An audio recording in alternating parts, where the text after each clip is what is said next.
This is my daily sports show with a daily sports pick called the Daily Dollar. Uh, Yesterday, we did better than the two previous days where we didn't win anything. Yesterday, we at least had part of our pick right. Uh, Again, guys, sports picks, especially just one at a time, are very difficult. So I'm trying to predict one single game instead of a group, which is very hard. It's very rarely do you see that. Like when you buy picks from somebody, usually you buy a group of picks, all right, or you buy um, from a whole Sunday NFL, you buy their best play, all right. But this is a lot different from daily stuff, and so just bear with me. But because I was not a winner yesterday, uh, I was, but I wasn't, right? So if you bet them separately, you probably broke even or maybe even lost a little because that money line was -2 something. So today, uh, again, I'm going to give this one out because I'm on a winning streak, I don't feel like you guys should be paying for anything, right? I don't feel like that you should have, um, if you're going to trust me, you should trust me to win. And so far, that's not the case. So here we go. This one's actually pretty tricky. Not tricky is the bad word for it. It's pretty neat. It's Albert Pujols' probably last time ever in St. Louis for this series.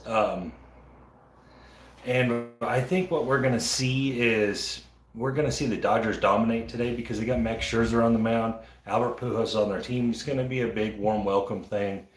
But this will mean that the Cardinals have had to face Corbin Burnes and then Max Scherzer, and it's just tough. It's tough to do those kind of things.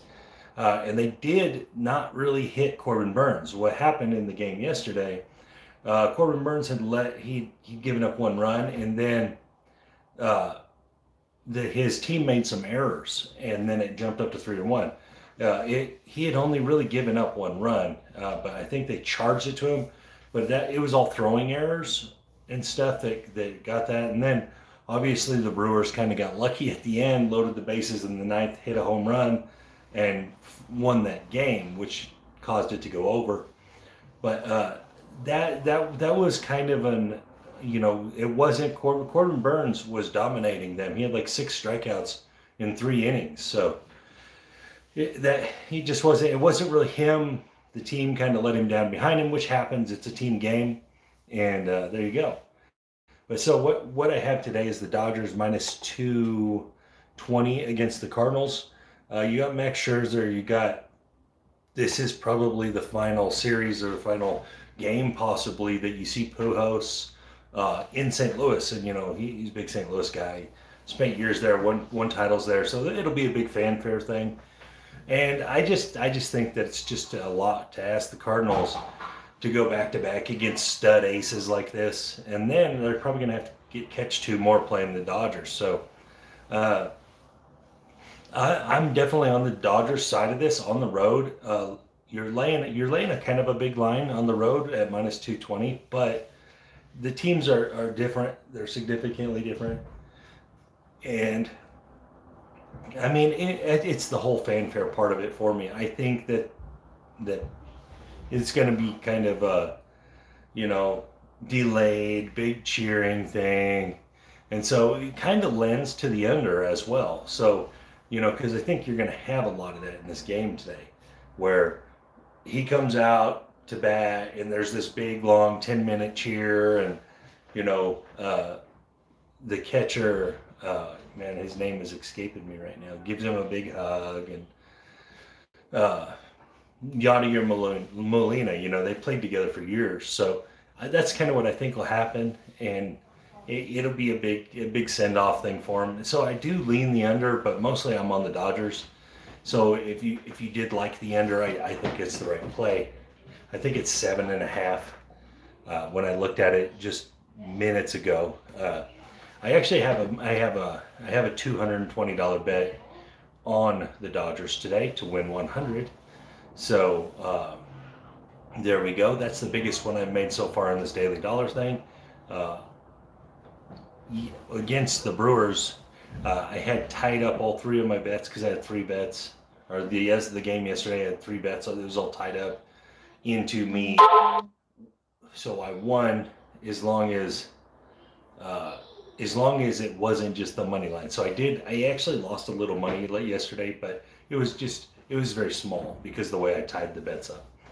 I actually looked for an Albert Pujols home run prop, but I couldn't find one. I couldn't find one anywhere. So I'm guessing that he's not starting this game, which seems unlikely to me. It seems like they would start him just because of the whole fanfare thing. But as far as I could tell, he wasn't. So there was no home run prop for him that I could find. Otherwise, I probably would have bet that also, because it probably would have been like plus 600. So it's like 6-1, but I couldn't find it. So if you can find it somewhere, if your markets are different than the ones I use, maybe it's on there. But I couldn't find it. I feel like it's one of those situations, kind of like, they throw him a meatball up there. It's already 8-1 or some stuff, something, 5-0 or something. But anyway, that's where I'm at on this one. Guys, Thursday night is the first NFL game, real NFL game, not preseason games. Preseason games are not real NFL games. All right. Thursday night, it's almost here. We have today's Monday, Tuesday, Wednesday, boom, here we go. Tom Brady. Dallas Cowboys had a huge setback. All right. Zach Martin, COVID, all right? That hurts them. It moved the line 1 point. Moved the line from 7-8 because their center gets hurt. Makes sense. He's a monster. He's a Pro Bowl type center. Do I think that that's going to affect much of what happens? No. I think that as much pressure as the Buccaneers were going to get anyway, they're still going to get, all right? The way I look at that game is different anyway. I think that the Buccaneers are going to dominate the game. I just think that the Cowboys have enough offensive firepower to stay in it. So I think they're going to stay in it, and I think it's a huge backdoor at 8 points. I thought it was big at 7. And I think it's massive at 8 because now it's not a tie on 7. You're getting a win if it's a 7-point game. So I'm really on the Cowboys side of that on that point spread. And the over and under, it's fluctuating. So we got all the way up to 52, and now it's starting to get bet back down. All right, and I agree with that. I agree. I mean, I think once you get to that 52, 53-ish, you're starting to get right on the borderline where that could go over. And but that's where I'm at on that. I like the Cowboys. I like the Cowboys. It's the points. I would never bet the Cowboys to win this football game. But on the points, the 8, it was 7.5, now 8. I get that a star went down, a top player went down, and it is the center, so that's a huge spot to be going down. You got a lot of continuity there with the line, and he's making line calls and all these things. But in the big scheme of things, Dallas is going to live and die with those receivers. And I think that Dak Prescott will just have to move around a little bit and throw the ball. And I don't see Dallas just getting obliterated. So, I don't see a 42-10 here. I think Dallas will score. And part of the reason is because the Bucks, if the Bucks are weak anywhere on their defense, it's the corners, right? They're the weakest part of their defense, and their corners are good, but the other parts of their defense are so good that it makes the corners not as good, right? So I think that we're going to see that. I think we're going to see those corners get stuck one-on-one a few times and get some big deep balls on them. And it's the first game of the year, so everyone's going to be fresh and ready. And I think this is going to be a track meet. So, again, guys, my handicapping prowess starts with the NFL. I'm by far the best out of all the sports at the NFL.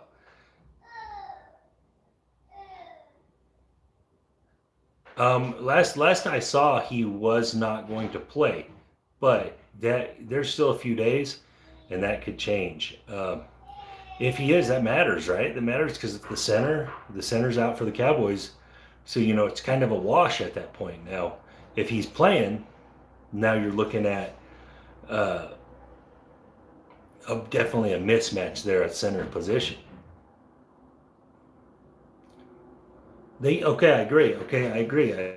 So I've looked at it from that angle. Okay, when Kansas City depleted O-line, the Super Bowl, they got stomped, right? Okay, but that was a depleted O-line with two starters out, two type Pro Bowl starters, and it changed everything Kansas City did. It changed it all, right? So everything Kansas City did, they couldn't do anymore because they had backups at two spots. Whereas this, and don't get me wrong, the center is probably the most important position on the O-line, but what you're getting is you're getting what, 4, 5, 6 days, because that happened 2 days ago. You're getting a bunch of days to get the backup ready to go. And John Sullivan says never bet against Tom Brady.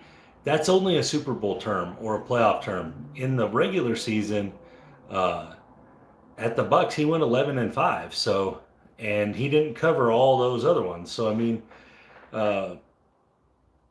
you can bet against Tom Brady. You just have to pick your spots for it. But now in the Super Bowl, it's not wise because he's 7-3 or whatever. But he hasn't covered a bunch of them, so.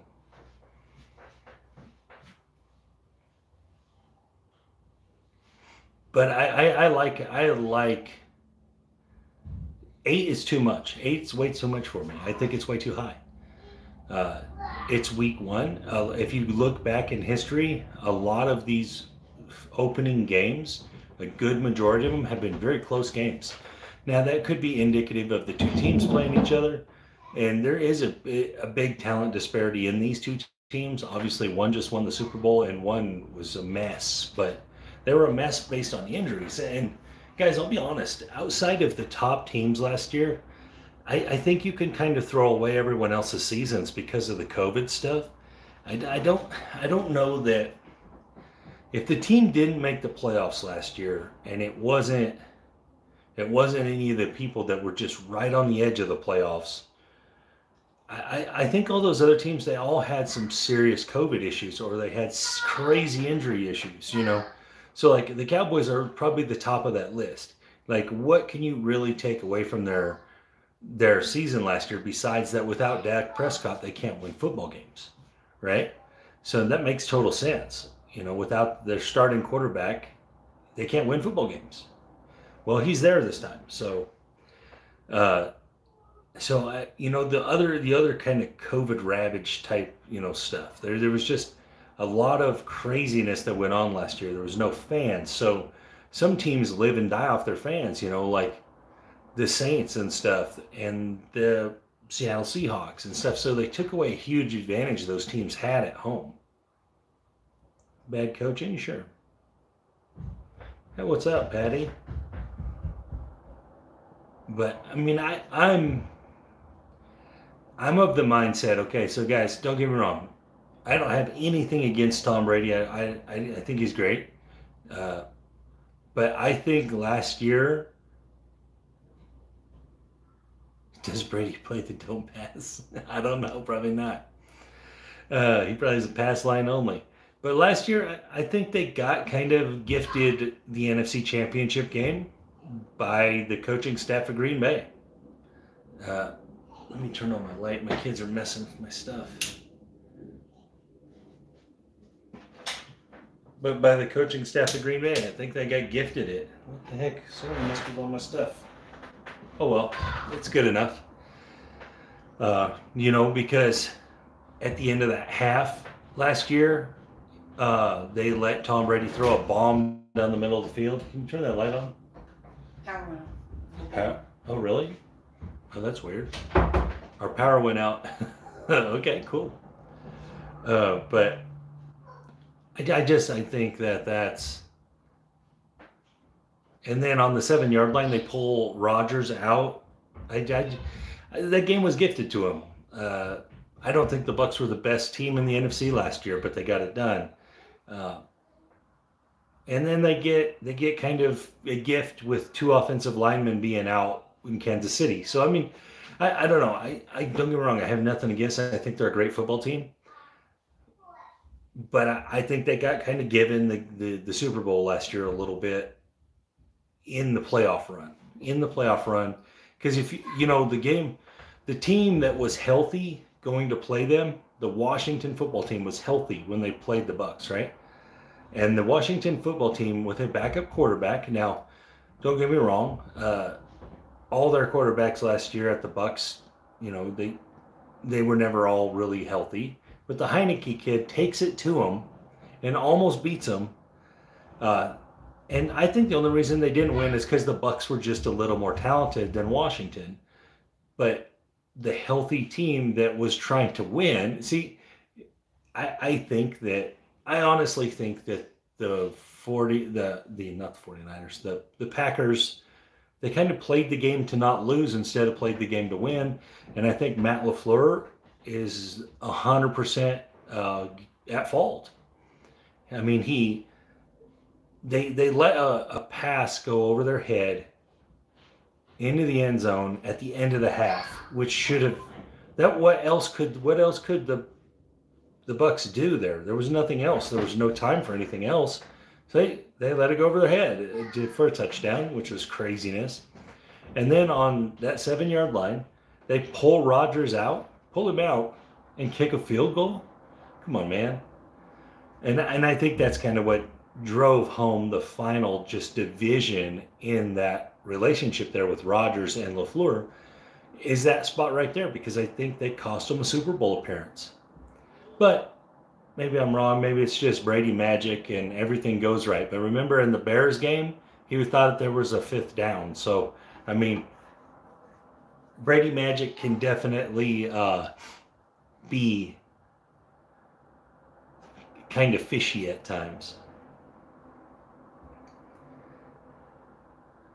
But, I mean, yeah, I get it. People love Brady. People love winners. People love that. He gets a lot of credit for things. The Buccaneers were a solid team before he got there. He made them better, obviously, because he didn't throw 30 interceptions like Jameis Winston did the year before. But it wasn't like, you know, the Buccaneers were 8-8 with Jameis Winston throwing 30 interceptions the year before, or 7-9 or something like that. It wasn't like they were a terrible football team. And so, like, I think there's a narrative around that Brady took this like 1-15 team into the Super Bowl. So I'm not as starry-eyed on Brady as other people. I do think he's great, and I think he's done a great thing. But I think his accomplishments are attributed to him somewhat unfairly, because he did have a top 10 defense every year basically at New England. And I mean, it's easy to win with a top 10 defense. Most of the great players ever on the offensive side, all the great quarterbacks, they had a top 10 defense. All right, and we can go down the list. Troy Aikman won 3 Super Bowls, had an elite defense every year. Joe Montana, 4 Super Bowls. They had an elite defense every year. All right. Terry Bradshaw, 4 Super Bowls. They had a great defense every year. I mean, you can directly attribute quarterback success pretty much almost every time with defense. I mean, it goes hand in hand. If the defense is fantastic, usually the quarterback's really good. And that's because he gets a lot of chances at it. The defense keeps getting him the ball back. Even my team, even the Broncos, their best seasons were their best defensive seasons, right? The seasons that they won Super Bowls were all their 3 best defensive seasons. All right? The years that they went to the Super Bowl as an offensive team, they lost every time. So would I rather have Winston or Brady? I mean, that's not even really a question. I mean, obviously you'd rather have Brady. But I think that Jameis Winston is going to show up this year, having a couple years under Sean Payton now, and behind Drew Brees. I think we're going to see a really good Jameis Winston. I think he's going to not turn the ball over very much. and he has a good team around him with a good defense, so it's recipe for success. Uh, yeah, I like Winston to be a good quarterback now. When he first came in the league, I thought he was too young, thought he was too raw, I thought he was too immature, and I think it showed at first. But now he's been behind some really quality coaching, and it's a top end all time quarterback. They have weapons in New Orleans, guys, and that's another thing. You're talking about Winston. You know, Tom Brady and the Bucks have to see New Orleans twice this year. They didn't beat them either time last year in the regular season. They got them in the playoffs, which was, it's hard to beat a team 3 times in 1 year. It's just hard to do that. But in the regular season, the first game they dominated the Bucks. Now, did Brady have it under their? I don't know. I do. I think that they're going to. Guys, from top to bottom, the Saints are loaded. So really the only question mark in the Saints is Jameis Winston going to take the reins and finish this process that they've built there? And I think the answer is yes. I think that it's going to come down to the 2 Bucks Saints games for that division. I think that they're going to beat most other teams they face. Guys, their defense is rock solid. And they got Alvin Kamara that can run the football. They got a good O-line. They made a great plan and went with Winston over Taysom Hill because Winston gives you a more pure quarterback situation, and Taysom Hill does everything on the field. So, I mean, Sean Payton, I don't think he ever really had question in his mind, but he wanted to see it play out. And man, I am high on the Saints. I think the Saints are going to give people a lot of problems. In fact, I mean, I'm going to go out there and say that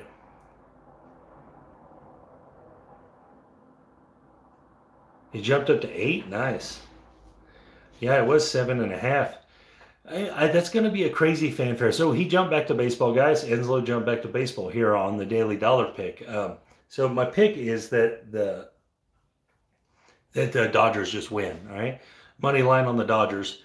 But on the side, I like the under. And the reason I like the under is because I think this being Pujols' last stop there, probably ever, there's going to be a big showing, it's going to delay the game, which I feel like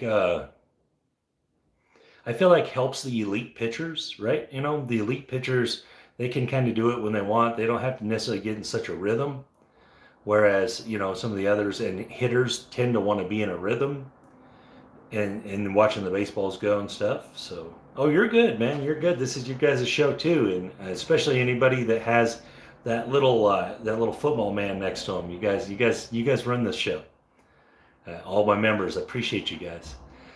So, again, I mean, it's gonna be kind of a crazy situation up there in St. Louis with like this. This is Pujols' last trip there, man. Pujols is an all-time great in baseball. If you don't believe that Pujols is an all-time great hitter in baseball, just go check out the numbers, man. The numbers don't lie on him. They are ridiculous, right? Ridiculous numbers. And he basically dominated the 2000s. If you faced Pujols in the 2000s, it was like facing those guys in the steroid era. He hit home runs at an alarming rate. He was just a solid first baseman. And they won titles with Pujols. They won titles as he was the centerpiece. I mean, Pujols is a monster, so check him out. If you don't know anything about him, check him out. He's also a really good guy. So just a overall good guy. So like Albert Pujols, and I think there's gonna, like I said, gonna be a big fanfare. When he came back the first time when he was at the Angels, when he came back, they had this big, long, drawn out fanfare thing. But I think the same thing's gonna happen here, and I think it's gonna hurt the Cardinals. And also the Cardinals just had to face Corbin Burns yesterday. Now they have to face Max Scherzer today. And I think tomorrow is just another ace, right? Because that's all the Dodgers have is aces. So big time aces. And I just think they're going to struggle. They're going to struggle. I think it's going to be a bad day for them. I like the Dodgers to win easily. And that's my daily dollar pick until I start getting a run of these. In fact, you know what? I don't even think I'm going to ever charge for them again. I think I'm just going to do this show because I like doing this show. And I'm going to give out bits of information. So anyone that wants to watch this show is going to get my free pick for the day and They're going to get information on other sports. And guys, other sports, there's money in other sports. You just have to really, really watch what's going on, right? There's money in golf. There's money in tennis. There's money in European League soccer. If you're good at European League soccer, you can make a lot of money, right? They're very consistent. So that's what you want in sports betting. You want consistency. You want to find consistent spots where teams do repeatedly the same things, right? So if they can be repeatedly bad or repeatedly good, and that's what you want. You want that consistency. So back to that Thursday night game. A lot of people are pounding that over, and it makes sense, right? It's two teams that should score points. Guys, if you remember last year, the first couple games of the season for Dak Prescott and the Cowboys, they were scoring a lot of points, right? Not game one. I think game one was 17-20 or something like that against the Rams, because the Rams are just really, really tough. And that was kind of the start of people seeing that they were really tough. And that was also game one. But then, against basically everyone until Dak Prescott went out, they were just loading up points on everyone because their defense was bad, and Ezekiel Elliott just kept giving the ball back. He just kept giving the ball to their team. And they were still they're dropping points on people. Well, that situation's back. Dak Prescott is back, and I think they're going to score points. So, I wouldn't be afraid of that high over, but I definitely, once it got up to 53, I would be looking at, kind of laying off of it, because you're losing value. There's a reason they started at 50.5. You get up to 53, I think all the value's pretty well gone. But, yeah, man, I'm not like a huge Cowboy supporter this year. I don't necessarily think they're going to win a ton of games, but I think they're going to be in a lot of games. And pretty much, yeah, I could. I never thought I do have an Instagram. I don't think I have a Twitter yet, but I'll just have to tell my wife. She runs my Instagram. Yeah, I can definitely put it up there. The pick is simple. It's just the Dodgers money line today. That's what I like. I like the Dodgers money line. But yeah, I'll definitely do that. I don't do a ton on my Instagram because this social media stuff, I do a lot of YouTube, and I'm just kind of branching out in the other parts. It's a lot of work, and I do have 2 kids and stuff. So it's tough. But I'll definitely start getting more stuff on that Instagram. And guys, if you want my NFL stuff this year, we're going to give out all the primetime games for free. We're going to have a primetime pick video. We're going to give you all of our favorite stuff on the primetime games. But after that, if you want anything else from me, you're going to have to join there. Hit that join button and buy a package. Because last year I gave it all for free. Had a great year. My personal picks, the ones that I said were my favorite that I told people to bet on, were just under 63%. It was just right under 63%. And just my overall, because I picked every game for everybody last year as well. Now, I didn't put emphasis on those ones. I said, hey, this is what my model shows. This is what I think will happen. But, necessarily no Kirk Cousins at primetime, right? So Kirk Cousins and Russell Wilson are like the opposites, right? Always bet Russell Wilson in primetime and never bet Kirk Cousins, right? That's the rules. But anyway, so you can get a package. You can get all of them. You can get just my favorites. And guys, these also come with my team. You're going to get all their picks too. So you're really just purchasing my knowledge, and then you will be getting their knowledge essentially for free. Guys, this is the first year I've worked with them, but I trust them. I think that they will fall definitely in a winning percentage. I don't think they'll have a losing season. Otherwise, I would not be doing it with them. They have a different outlook and a different way they go about betting. They're more conservative than me, where I trust my numbers a lot, and I'm willing to back them up with money. They are more on the money lines. They are more on the easier plays, the 10.3 team teasers and stuff, the easier place to win. Just, they don't necessarily pay out as good. But guys, one of the things that gets overlooked in sports betting is winning, right? So many people get caught up in value. So many people get caught up in value, okay? Well, you don't have any value on that pick. You're minus 150, right?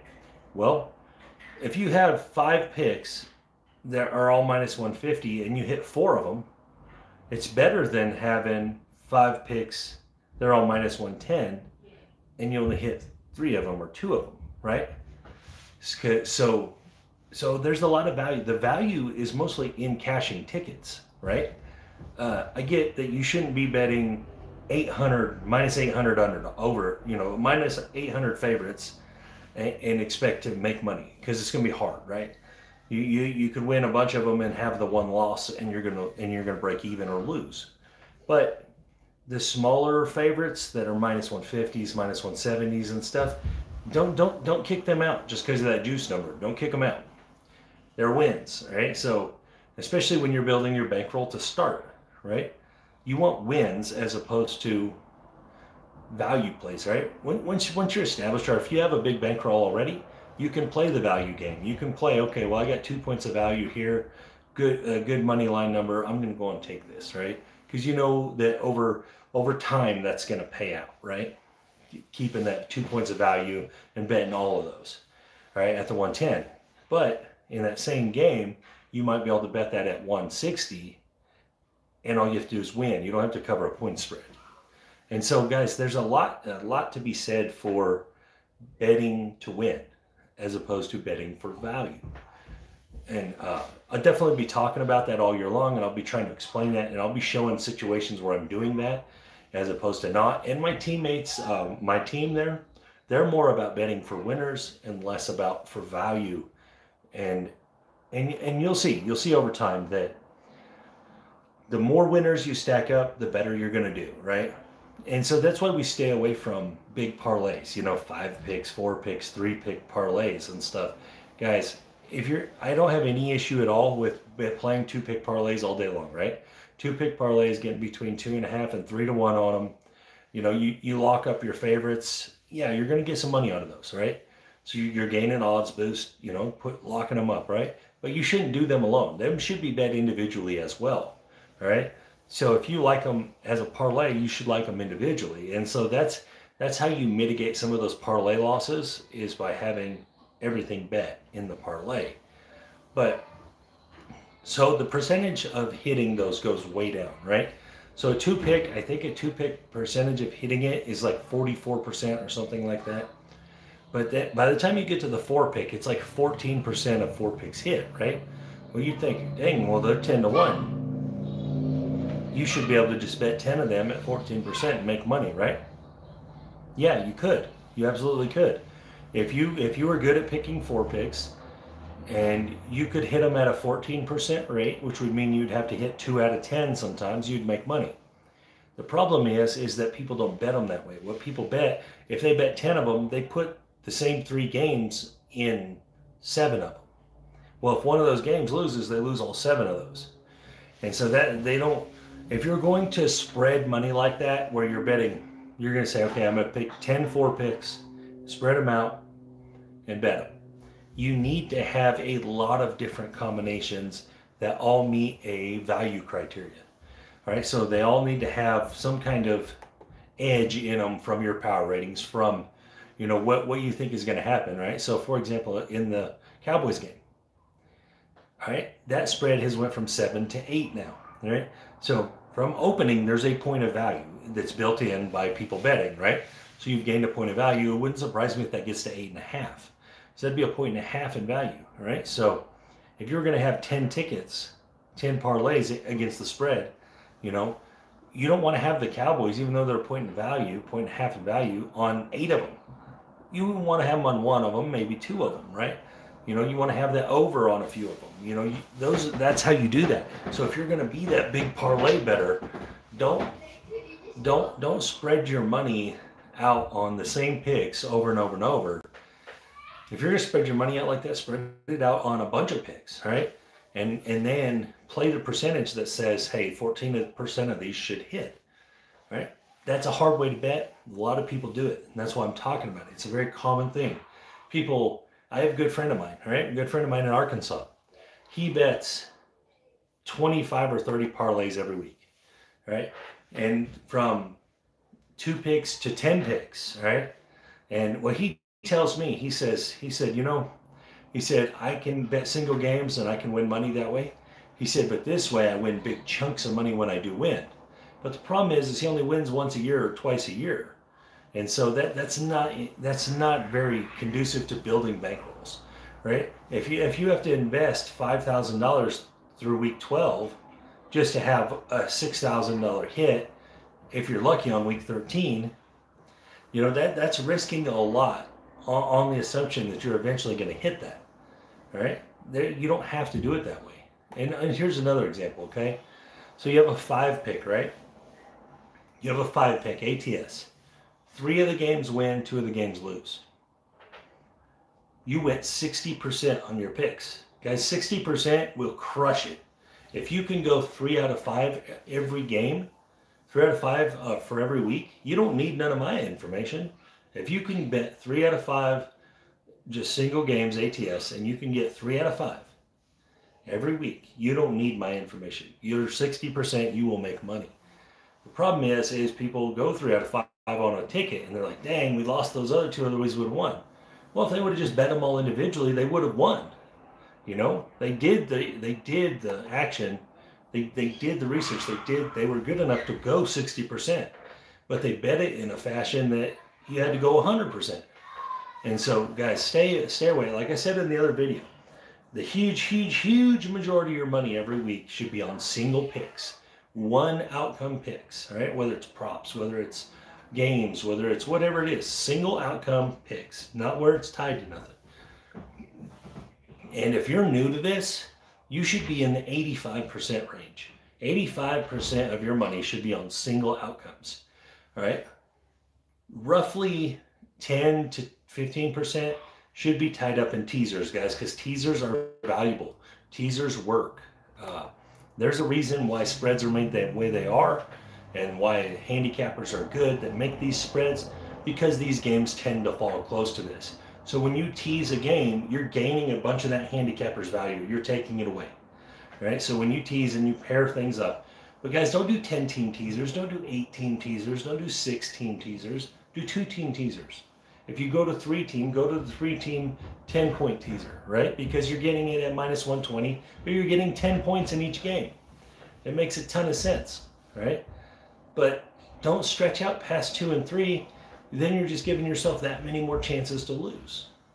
The overall, I'm telling you, if you stay on the smaller individual bets or just two outcome bets, you're going to do much better than those few big hits you get on those bigger bets. You're going to do much better, more consistently. You're going to see your bankroll grow, and you're going to be able to play your bankroll percentage-wise.